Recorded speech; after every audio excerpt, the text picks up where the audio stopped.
On va passer à notre deuxième partie, si vous le voulez bien. Après avoir fait un petit débrief un peu général de la victoire hier contre Lille, on va se focaliser sur l'attaque du Paris Saint-Germain, puisque Gonzalo Ramos est toujours blessé. Il va falloir attendre 3 mois pour retrouver l'attaquant portugais à la pointe de l'attaque. Donc, le titulaire en ce moment, c'est Marco Asensio, qui est positionné en faux numéro 9. Il était encore une fois titulaire hier, Randal Kolo Muani sur le banc. Est-ce que vous l'avez trouvé à la hauteur, Mousse? C'est vrai qu'on a parlé un peu lors du dernier podcast. Même on l'avait vu en début de saison l'année dernière à ce poste-là. Il a été plutôt très intéressant dans ses remises. D'ailleurs, c'est lui qui fait la passe décisive pour Barcola sur le deuxième but avec la finition assez incroyable de Barcola, qui devient très précis devant le but. On en parlera aussi de la liste des attaquants ensuite, qui marche bien. On en parlera de Barcola. Mais d'abord, je vous entends sur Marco Asensio dans ce poste de numéro 9 par rapport aux échéances qui arrivent, par rapport à ce que tu vois sur le terrain, Mousse. Est-ce que ça te rassure du fait qu'on n'a pas recruté attaquant et donc pour l'instant c'est le numéro 1 en position numéro 9? Je vais d'abord laisser répondre Yas parce que j'ai un problème de téléphone. Je sais pas si vous voyez mon bras, ce qui tient plus du Ouais, tout. Donc Yas, je te laisse répondre et je vais vas-y, essayer de vas-y. caler mon téléphone correctement. Merci les gars. Désolé Allez, pour le dérangement. vas-y alors, vas-y Non, Yes. écoute, Asensio, c'est simple, hein, déjà, déjà, il a un QI foot. Et techniquement, c'est très juste. C'est un rôle qu'il connaît, puisqu'il a déjà été utilisé par Luis Enrique en sélection nationale dans ce rôle-là. C'est un rôle qui demande de s'adapter à ce qui se passe, d'être intelligent, de jouer juste, de jouer simple. Bah, c'est Asensio. Voilà, après, encore une fois, Asensio, nous, on n'a pas de doute sur son QI foot, on n'a pas de doute sur son intelligence, enfin, sa qualité technique, sa justesse. On a des doutes sur l'enchaînement des matchs, sur les blessures. Voilà, donc, écoute, hier, il fait une bonne première mi-temps, très bonne première mi-temps. Il est un peu moins en vue en deuxième, un peu comme toute l'équipe aussi. Je reviendrai sur la deuxième parce qu'il y a aussi un moment donné un moment où l'équipe elle est coupée en deux et j'ai pas trop aimé cette partie du match, mais bref. Mais sur voilà, on sait le faire.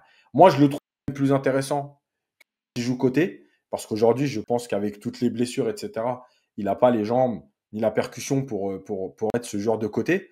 Par contre, effectivement, quand il est là, un peu dans le cœur du jeu, des fois il décroche comme un numéro 10, il se met face au jeu. Voilà, c'est un joueur qui est quand même très intelligent. L'action du but, pour moi, elle est symptomatique. C'est-à-dire qu'il décroche dans le bon espace.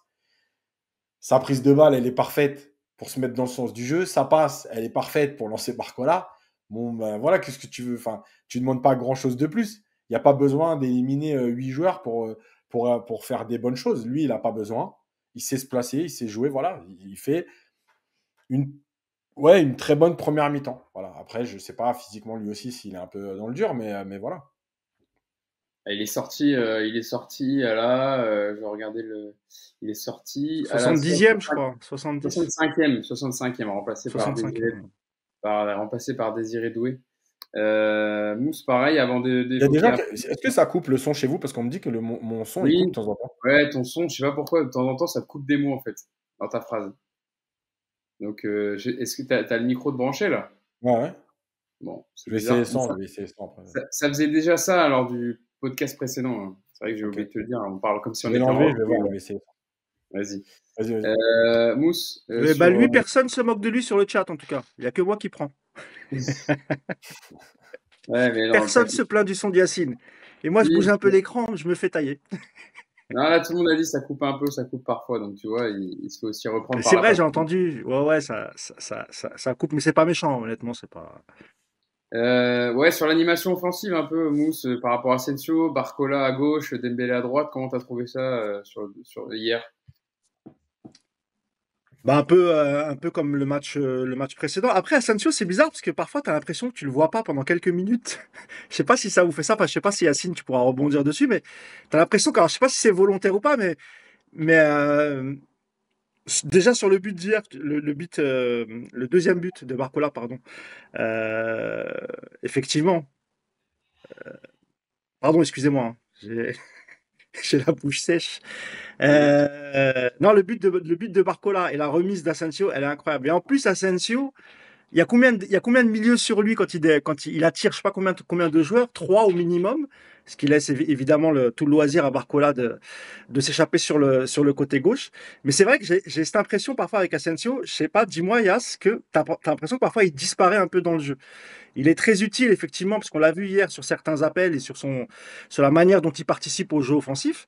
Mais c'est vrai que parfois tu as l'impression qu'il disparaît un peu du jeu. Moi, c'est la sensation que j'ai parfois, Yas. Bah, parce qu'en fait, le truc, c'est que ces joueurs-là, ils sont. Alors, je vais exagérer un peu, mais ils sont en fait tellement intelligents qu'à un moment donné, ils sont capables de ne pas venir toucher le ballon juste pour toucher le ballon. On en a parlé pendant l'Euro avec Yamal. Yamal, il fait un très bon Euro. Il y a des temps de jeu où pendant 5, 6, 7 minutes, il ne touche pas le ballon. Mais eux, en fait, ils Ouais, c'est sont ça. dans le collectif. C'est-à-dire que s'il ne touche pas le ballon, c'est pas qu'il a disparu, c'est juste qu'à ce moment-là, on pense que.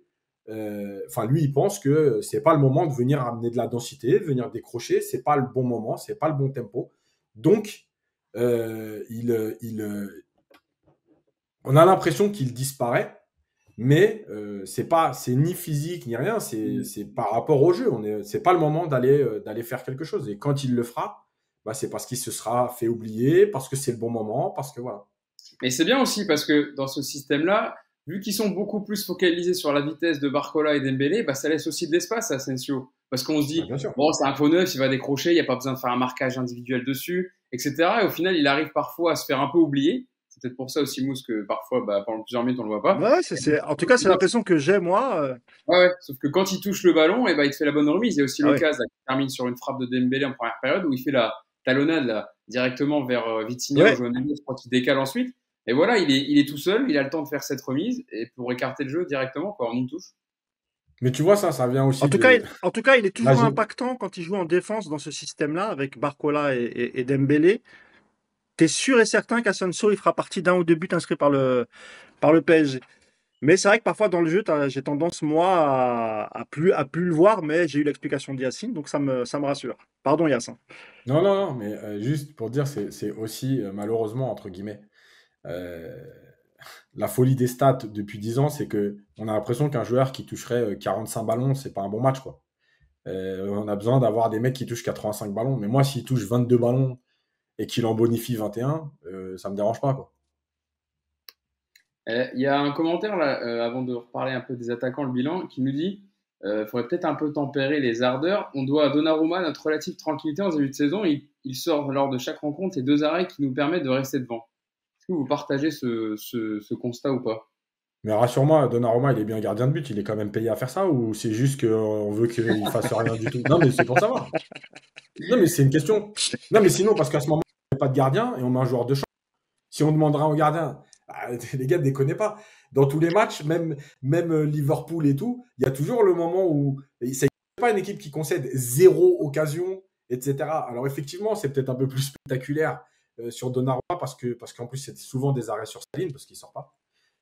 Bah oui, il fait le taf, mais j'ai envie de te dire hier, excuse-moi, mais en première mi-temps, si Chevalier il est pas là, ça peut faire 4-0 aussi. Donc c'est trop facile de dire il nous sauve. Ouais, non, mais moi, je Non, suis c'est d'accord. peut-être, je pense qu'en ce début de saison, il a l'air un peu plus rassurant. Je pense que c'est ça peut-être qu'ils veulent dire. Alors hier, il fait quand même deux, trois arrêts, effectivement, on va pas se le cacher, dont une qui tape le poteau, qui revient. Oui, Donc il se ouais, sentait qu'il était ouais, et puis il a fait quelques sorties intéressantes aussi. C'est aussi un peu son défaut. Maintenant, Donnarumma, on va le juger. Encore une fois, la saison dernière, en Ligue 1, c'était bien Donnarumma, hein. C'était plutôt en Ligue des Champions que ça a pêché, hein. Donc en Ligue 1, en vérité, Donnarumma, on peut pas trop le critiquer. Là, il y a un mini-championnat. Il y a 8 matchs de Ligue des Champions de septembre à janvier. Donc, qui continue sur sa lancée en Ligue 1, mais surtout, c'est en Ligue des Champions qu'on a besoin qu'il nous fasse gagner des points. Et ça n'a pas été le cas la saison dernière. Il a fait quelques arrêts, évidemment, mais bon, voilà, c'était juste, je relevais, moi je suis d'accord avec vous aussi. Hein, c'est le rôle aussi de ces gardiens-là, quand tu as le ballon 70% du temps, d'être décisif bah, quand sur les occasions que l'adversaire a. Je voulais parler de la répartition des buts, puisque bah, voilà, c'était aussi un débat, savoir bah, avec le départ de Kylian Mbappé, il faut que ça soit réparti maintenant, que les autres joueurs offensifs prennent la responsabilité, même les milieux de terrain. D'ailleurs, je me suis fait reprendre mes effectivement, je sais qu'on dit Gonçalo Ramos. Excuse-moi si j'ai dit Gonzalo Ramos, mais il me semblait avoir dit Gonçalo Ramos. Je sais qu'à la portugaise, on prononce bien. Alors, pour vous parler des buts, la répartition des buts depuis le début. Donc, il y en a eu 13 de marqués en Ligue 1. Il y en a 4 pour Barcola, 2 pour Kolo Muani et Kanguinli, 1 pour Dembélé, qui a fait 2 passes décisives, donc qui est 3 fois décisif depuis le début de saison. Asensio, c'est un but, une passe D. Et puis Vitinha, Zaïre Emery et Hakimi, c'est un but. Puis il y a João Neves qui est aussi à 4 passes décisives, mais je parle vraiment des gens qui ont des buteurs. Est-ce que voilà, c'est ça qu'on voulait savoir aussi, qu'on attendait un peu du début de saison. Alors ça fait que 3 journées, mais sur 13 buts quand même, qui est autant une répartition, Mousse, c'est quand même rassurant parce qu'on voit que ça veut dire que tout le monde est impliqué. Il y a un commentaire aussi que j'aimais bien, c'est de Reggie Le Sauvage qui disait franchement, on n'en parle pas beaucoup, mais en règle générale, le comportement des joueurs aussi. Il n'y a personne qui se plaint, qui lève le bras, qui veut ce ballon, etc. Et Ouais. ça se traduit aussi voilà, par le fait que tout le monde est concerné sur le fait d'être décisif. Sur la réputation, excuse-moi, la Il y a du mal à répartition, monter ça pardon. aujourd'hui. Hein. Oh la vache, C'est faut mettre terrible. Mais en fait, c'est le téléphone. téléphone je suis désolé, hein, vraiment, c'est le téléphone qui me saoule. En fait, je suis à chaque fois en train de le surveiller et je perds mes mots. Bref, sur la répartition des buts, effectivement, le seul bémol, on en parlait hier un peu sur le groupe, effectivement, c'est Dembélé. Moi, je trouve que Dembélé ne marque pas assez. Alors, on connaît son défaut et, sur la finition et notamment que ce soit à l'entrée, à l'entrée ou même dans la surface. Mais hier encore, il rate quand même encore 2 occasions franches. La première, c'est une frappe, mais on aurait dit plutôt une passe parce qu'elle est quand même un peu topée, un peu foirée. Euh, Moi, c'est ce qui m'inquiète sur la ligne offensive des 3 qu'on vient de citer. Et je ne sais pas si après sa blessure, Gonçalo Ramos retrouvera une place de titulaire ou si Luis Enrique va continuer avec Asensio. Pour le reste, effectivement, Hugo, ce que disait la personne sur le chat, j'ai oublié son nom, sur le fait que personne ne réagit mal lorsque quelqu'un fait lorsque quelqu'un tente, par exemple, déjà ça c'est une indication. Et c'est pour ça qu'aussi tout à l'heure je parlais de libération de certains joueurs, parce que l'année dernière, et même encore il y a 2 ans, tu vois, quelqu'un comme Vitinha, on va pas rappeler l'épisode, mais voilà, tu vois, il tente une frappe, l'autre il baisse les bras, il tourne le dos au but. Je parle de Kylian Mbappé, et c'était aussi arrivé quand il y avait Messi, Neymar avec d'autres joueurs. Et donc là, je trouve que c'est cool. Et en plus, on voit bien que Vitinha, maintenant, on sait que c'est quelqu'un qui est capable de marquer. Joao Neves, c'est quelqu'un qui est capable de marquer. Warren Zaïre-Emery, il peut même lui faire des percées et faire des relais, des 1-2. On l'a vu là dans le dernier match, et il marque. Asensio, même quand il marque pas, il est archi important. Donc oui, ça c'est une très bonne nouvelle. Maintenant, je sais pas ce qu'en pense Yas. Dembélé là-dessus, il faut que cette saison, parce que c'est vrai qu'on dit ouais, les stats, ça compte pas, les stats machin. Lui, pour le coup, il en faudrait un peu plus de stats, qui regagne un peu de confiance devant le but, et ça serait bien qu'il marque un peu plus souvent. Parce que Après, lui, c'est un joueur qui est capable de se retrouver, il élimine facilement dans la surface, donc il sera souvent dans la position de marquer. Et moi, j'ai peur qu'il y ait un manque de confiance qui s'installe à force de foirer. Il est capable de mettre des buts magnifiques, mais il il faut qu'il en obtient le mette un peu péno. plus. Il obtient le péno quand même Il hier. obtient le penalty, bien sûr, mais c'est ce que je te disais. Tu vois, c'est Au moins, quelqu'un qui est au dans la moins, surface, qui va se retrouver souvent dans la surface.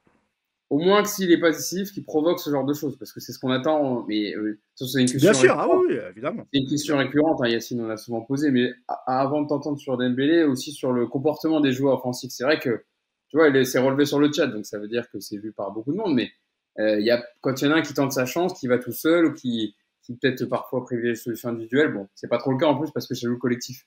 Mais il y a personne ça s'encourage toujours. Il y a des images quand même qu'on n'a pas vues la saison dernière et que l'on voit là. Faut le noter Ouais, aussi. clairement. Oui, parce qu'en fait, on te laisse faire des choix de jeu. En fait, là aussi, comme personne ne réussit ses 60 matchs, comme personne ne réussit ses 500 matchs en carrière, personne ne réussit tout ce qu'il tente. Le truc, c'est juste qu'on te casse pas la tête quand tu fais un mauvais choix ou quand tu rates une occasion, en te faisant comprendre que c'était pas bon, que tu aurais dû jouer avec moi, que tu aurais dû me la donner, et que tu n'as pas le droit. Voilà, donc là, les joueurs sont libérés. Et d'ailleurs, ça me permet de faire une parenthèse. Ce sera un peu le côté négatif là-dessus. Attention quand même à ce que Barcola ne soit pas tombé dans la recherche de marquer, parce qu'en deuxième mi-temps, il y a au moins 2 actions où moi, perso, je pense qu'il doit faire autre chose et il veut y aller tout seul, notamment celle où il force le passage entre 3. C'est la première fois que ça lui arrive, donc il n'y a pas de problème. Mais attention, parce que tu sais, des fois, quand tu commences à marquer, cette idée de stat, elle rentre vite dans ta tête et tu te dis, tiens, là, je vais y aller, je vais y aller. Tu veux marquer tes 2 buts, tes 3 buts. Attention à pas tomber dans ce truc-là et à continuer à respecter le jeu et à ce que tu as fait depuis, bah, qui t'a amené là, sur ta progression, quoi. Ce serait dommage de te tromper là-dessus et de changer un peu ton jeu. Voilà. Sur Dembélé, je vais redire ce que j'ai dit l'année dernière au mois d'octobre. Parce que moi, perso, je me suis fait une raison.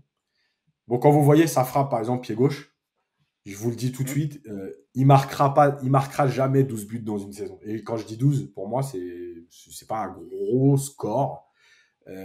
C'est pas un gros chiffre. Notamment aujourd'hui. Il y en a qui pensent qu'il ne progressera plus en finition. Non, mais moi, je pense que c'est. Ouais, parce que je pense que déjà, il n'a pas la bonne attitude. Parce que je pense qu'il a des choix qui sont. Alors, c'est peut-être aussi à cause de ce qu'il a fait avant. C'est-à-dire qu'à force de lui répéter, t'es pas efficace. Par exemple, sa frappe pied gauche, on voit que il n'a pas la bonne position de corps, mais en plus, il veut essayer de frapper fort. Alors que, enfin, dans ces situations-là, d'ailleurs, Barcola, le but qu'il met, c'est exactement En ça. plus, Eyas, c'est un classique, ça, chez Dembélé. Hein. Non, mais c'est ça. Tu vois, quand il est à droite, il rentre, Ah oui, il essaye de, mais tu vois, en fait, décaler, et après le truc. voilà. Mais il met jamais de force. On a l'impression qu'il a pas de force dans son pied, dans sa jambe gauche, en fait. Mais parce qu'il n'est pas bien positionné, parce qu'il frappe mal le ballon. Et rappelez-vous combien de fois l'année dernière, j'en ai parlé, les moments où il frappe mal le ballon. C'est même pas une question d'efficacité, c'est que même dans son geste, il y a quelque chose qui ne va pas. Donc, je pense qu'il faut se faire une raison. Il y aura des exploits parce qu'il est quand même capable et techniquement, c'est un très bon joueur. Mais voilà, il marquera jamais 12 buts. Maintenant, je pense que tout simplement, Luis Enrique lui demande autre chose en fait. Il lui demande de fatiguer la défense, d'éliminer, de créer des différences, d'user. Hier, quand il fait son crochet, pourquoi Alexandro il se jette? Même si tu vois malgré tout, quand tu es défenseur, tu défends contre alors ça va très vite, hein, mais tu défends contre un mec comme ça. Quelque part, tu te dis si je reste debout, normalement de toute façon il ne sait pas frapper.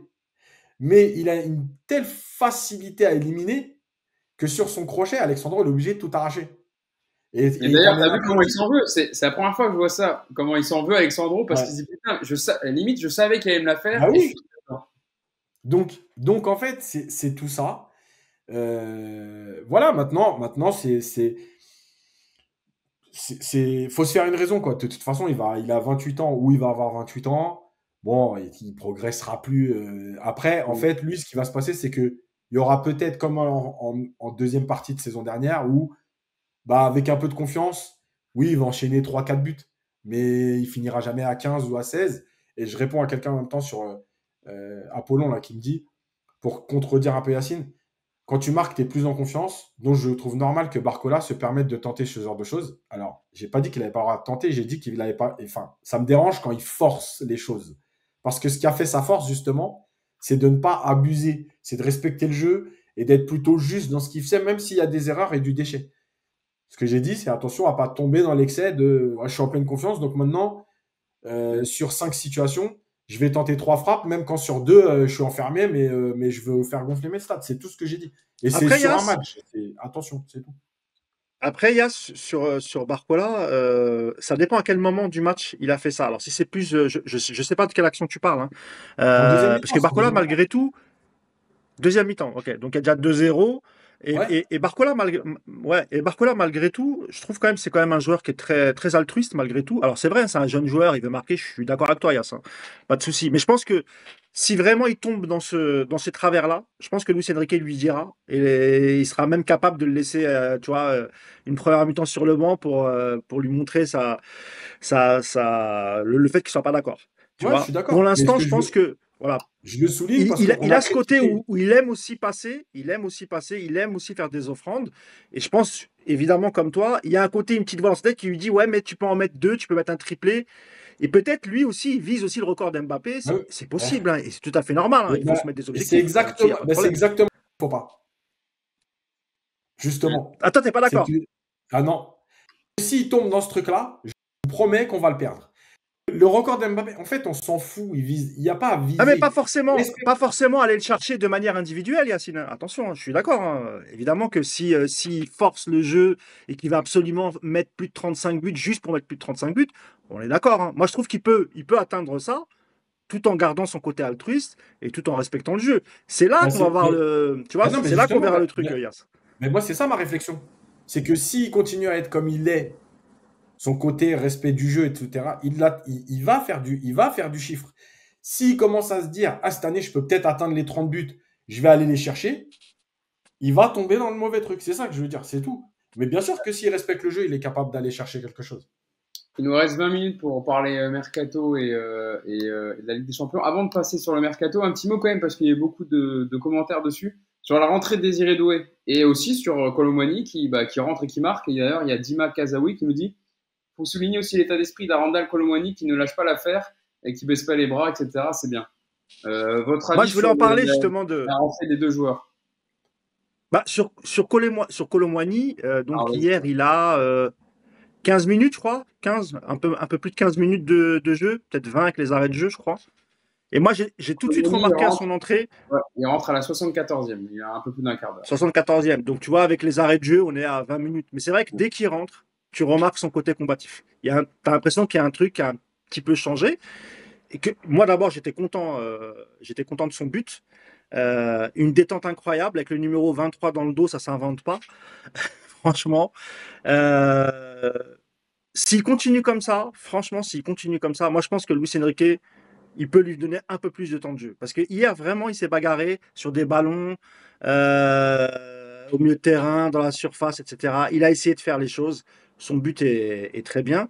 Tout à l'heure, Yacine, tu disais que les entrées, ils n'avaient pas forcément apporté. Je comprends ce que tu veux dire, hein. C'était dans le jeu. Et en plus, quand il rentre, il y a le moment de flottement où tu te prends le deuxième but.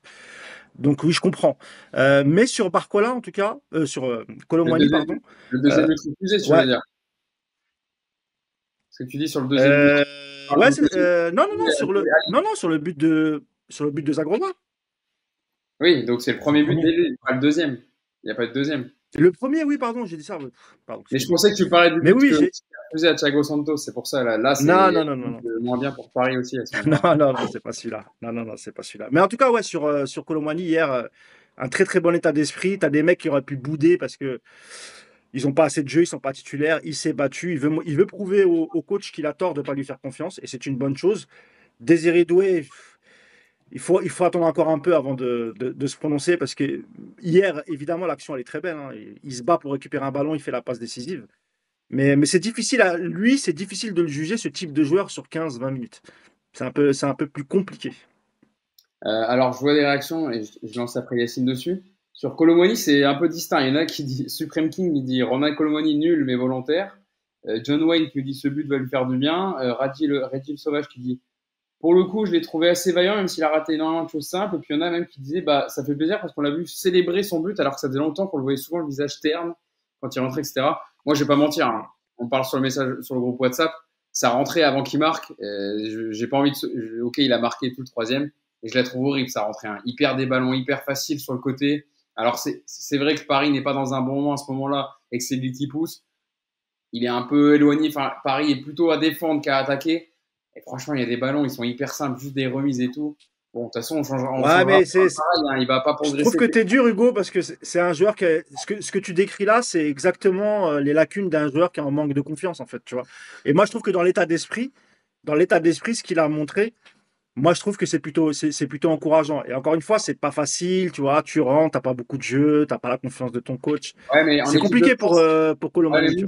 Ce que je suis pas d'accord, c'est qu'en équipe de France, il a la confiance de Didier Deschamps. Et il fait les mêmes contrôles. Donc, ça marche pas. Ah, bah oui, mais il est efficace en équipe de France. Malgré tout, tu vois, il est efficace en équipe de France.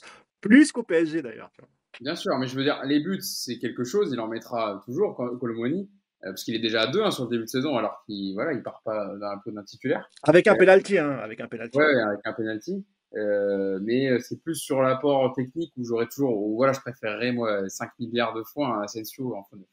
Yacine, ton avis sur les deux rentrants, Désiré Doué et Kolo Muani?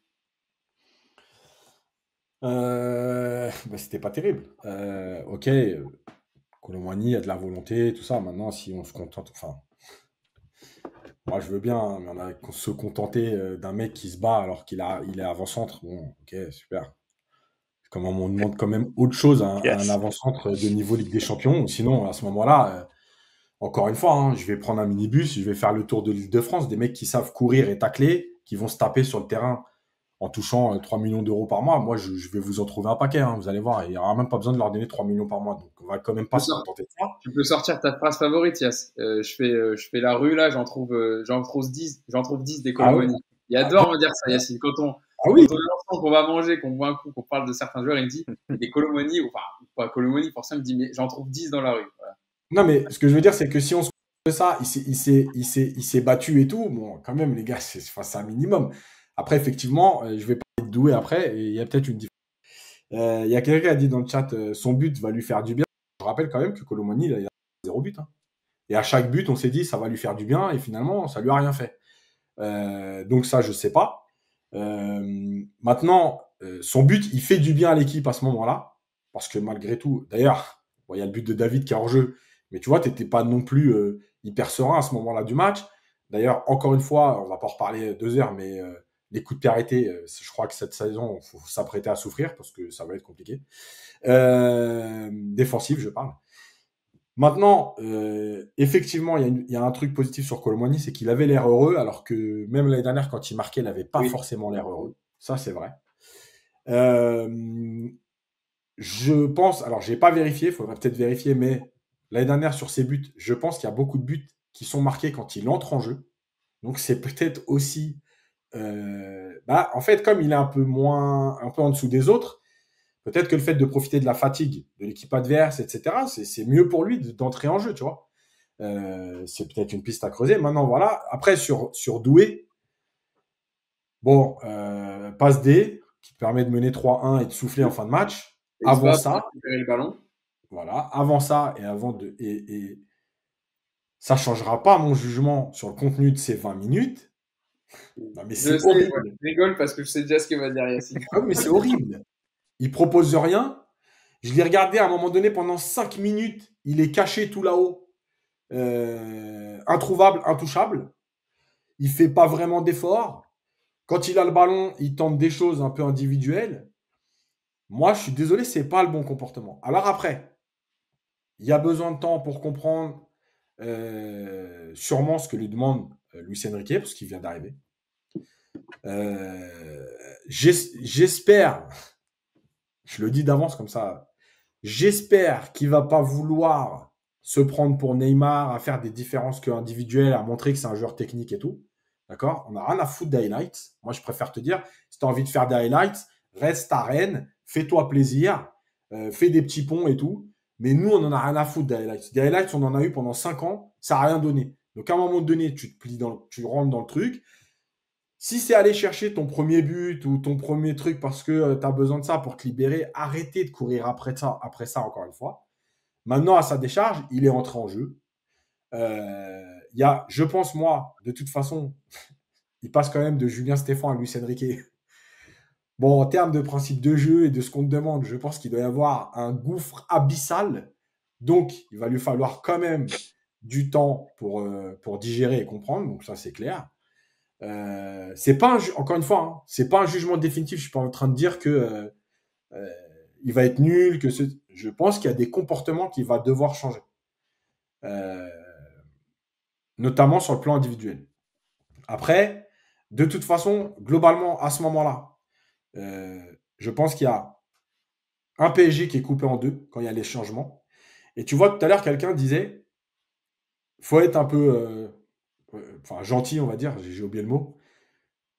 Parce qu'ils sont entrés en jeu. Mais les gars, en fait, moi, c'est ça qui, tu vois, je trouve qu'au des fois, on est trop gentil. En fait, si le coach fait pas de remplacement parce qu'il considère que les joueurs ne sont pas capables d'entrer en jeu ou ne sont pas capables de remettre l'équipe dans le droit chemin, on va se dire, en fait, que tu n'as pas de banc. Et quand il est fait entrer en jeu et qu'ils sont pas bons, on dit, ah ouais, mais c'est dur d'entrer en jeu. Donc, en fait, c'est quoi le truc? À un moment donné, des joueurs de ce niveau-là, ils doivent être quand même capables d'entrer en jeu et de soulager ton équipe. Là, le problème, c'est que quand ils rentrent en jeu, effectivement, Paris n'est pas bien. Mais si Luis Enrique fait ces changements-là, à ce moment-là, c'est qu'il considère, par exemple, que Doué va être capable de garder un peu le ballon pour faire remonter le bloc et éviter de prendre des vagues par Lille. S'il n'en est pas capable, il ne faudra pas se plaindre que dans 2 matchs, il n'entre plus en jeu. Il ne faudra pas se plaindre que dans 2 matchs, Luis Enrique ne fait pas de changement. Puisqu'il va se dire quoi? Parce qu'en fait, c'est quoi qui fait Luis Enrique? C'est qu'il se dit, je te fais entrer, est-ce que tu apportes ce que je t'ai demandé? Si l'équipe, elle est encore plus dans le dur quand tu entres en jeu, et ben à ce moment-là, je vais aller avec Neves jusqu'à la 87e. Donc, c'est ça, à un moment donné, la cohérence. Donc, ces joueurs-là, OK, parce que c'est le début de saison, OK, parce qu'ils sont arrivés tard. Il y a des circonstances atténuantes, mais on doit attendre autre chose quand même des entrants au PSG, parce que c'est aussi ce qui nous a régulièrement manqué, ça veut dire un banc qui est capable de te soulager ton équipe, ou tes milieux, ou tes attaques. Enfin voilà, c'est aussi ça qu'il faut. Bon, voilà pour ce qu'on pouvait dire sur ce match entre Lille et le Paris Saint-Germain, victoire 3-1, donc des Parisiens qui sont seuls en tête avec 9 points au classement.